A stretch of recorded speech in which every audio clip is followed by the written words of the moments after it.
అస్సలాముఅలైకుం వరహమతుల్లాహి వబరకాతుహు. ఎలా ఉన్నారండి? అందరూ బాగున్నారా? ఇది చూడండి వంకాయ పచ్చి పులుసు ఎలా చేయాలో మీరు ఒకసారి ట్రై చేయండి.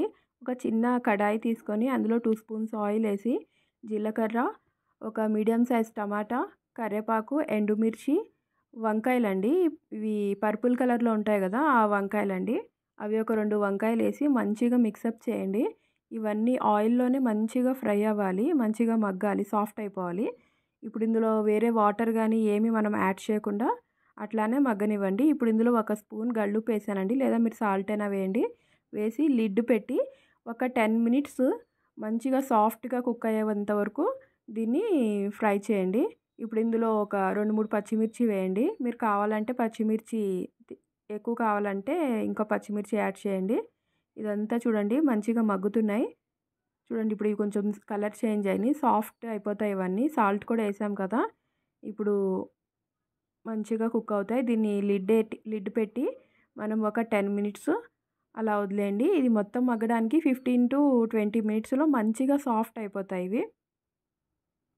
ఇప్పుడు ఇందులో 1 స్పూన్ బెల్లం పౌడర్ వేయండి. నా దగ్గర క్యూబ్ ఉంది, ఒక బెల్లంది క్యూబ్ వేసాను. మీరు పౌడర్ వేయాలనుకుంటే 1 స్పూన్ బెల్లం పౌడర్ వేయండి. ఇందులో వేసి మంచిగా సాఫ్ట్గా కుక్ అయిపోయినాయండి. ఇప్పుడు స్టవ్ ఆఫ్ చేసుకొని ఒక డిష్లో తీసేసుకోండి దీని మొత్తాన్ని.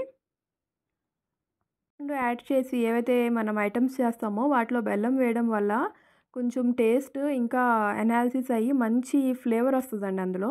మీరు ఎప్పుడైనా ట్రై చేయండి. ఇప్పుడు నేను ఆల్రెడీ చింతపండుది వాటర్ తీసి పెట్టాను, అది ఇందులో కలిపేసుకోవాలండి, మొత్తం వేసేసుకొని. ఇప్పుడు చూడండి మొత్తం మనం పచ్చి పులుసు ఎప్పుడు చేత్తోనే కలపాలండి, మంచిగా మ్యాష్ చేసుకుంటూ, అప్పుడే టేస్ట్ మంచిగా ఉంటుంది.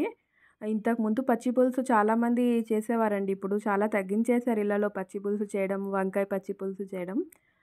మీరు ఒకసారి ట్రై చేయండి ఇంట్లో, చాలా టేస్టీగా ఉంటుంది. మనం మనం రైస్లో ఫ్రై ఐటెంలో పక్కన చారు, రసం అలా చేస్తూ ఉంటాం కదా, సాంబార్, దాని బదులు ఎప్పుడైనా కొత్తగా ఈ విధంగా ట్రై చేసి చూడండి. ఇప్పుడు ఇందులో చూడండి ఒక పెద్ద సైజ్ ఆనియన్ కట్ చేశానండి. బగారా రైస్కి మనం ఎలా అయితే పొడుగ్గా కట్ చేస్తామో అలా కట్ చేసి ఆనియన్స్ కూడా మొత్తం ఇందులో వేసి మంచిగా ఇవన్నీ స్మాష్ అయ్యే విధంగా కలపాలి.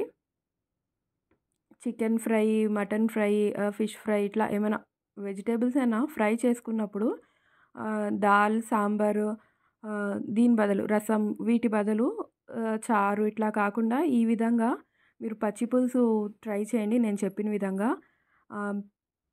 పిల్లలకి, పెద్దలకి అందరికీ మంచిగా నచ్చుతుంది ఇది. మీరు ట్రై చేసి ఎలా వచ్చింది అనేది మీరు కామెంట్ సెక్షన్లో కామెంట్ చేయండి. అల్లా హాఫీజ్.